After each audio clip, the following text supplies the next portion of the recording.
ये है आरजे कार्तिक की 1 मिनट स्टोरी। ये कहानी एक गांव की जहां मिट्टी खोदते खोदते एक मजदूर को चमकीला पत्थर मिला।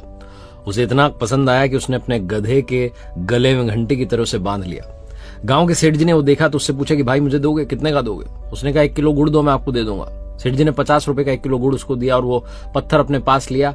किराने की दुकान चलाते थे, तराजू की डंडी में बांध दिया। एक जौहरी वहां से निकला तो उसने देखा कि हीरा तराजू की डंडी में ऐसे ही बंधा हुआ है।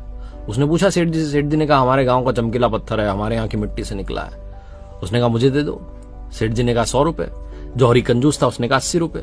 सेठ जी कहने लगे भाई 50 में तो मैंने लिया, 100 का तो मैं दूंगा, डबल बेनिफिट लूंगा। वो कंजूस जौहरी सोचने लगा कि कल आ जाऊंगा, कल इनको मना लूंगा। चला गया। उसी शाम में एक दूसरा जौहरी उस गांव से निकल रहा था। उसकी कार खराब हो गई। थोड़ी देर वो गांव में रुका हुआ था तो उसने देखा कि किराने की दुकान पर तराजू की डंडी में हीरा लटका हुआ है। उसने सेठ जी से कहा कितने रुपए? सेठ जी ने कहा 100 रुपए, 1 रुपया कम नहीं। तुरंत उसने 100 रुपए दिए, वो हीरा लिया और निकल लिया। अगले दिन फिर से कंजूस जौहरी आया, आकर के देखता है कि तराजू की डंडी में से हीरा गायब था। उसने पूछा कहां गया? सेठ जी ने कहा आया था, 100 रुपए देकर के तुरंत लेके चला गया। वो कंजूस जौहरी सेठ जी पर गुस्सा निकालते कहने लगा तुम्हें पता भी था वो चमकीला पत्थर नहीं था, हीरा था लाखों का। सेठ जी ने कहा मुझे तो कुछ पता नहीं था, लेकिन तुम्हें तो पता था। तुम 20 रुपए के लिए झिकझिक करते रह गए और कोई 100 रुपए देकर के सीधा निकाल ले गया।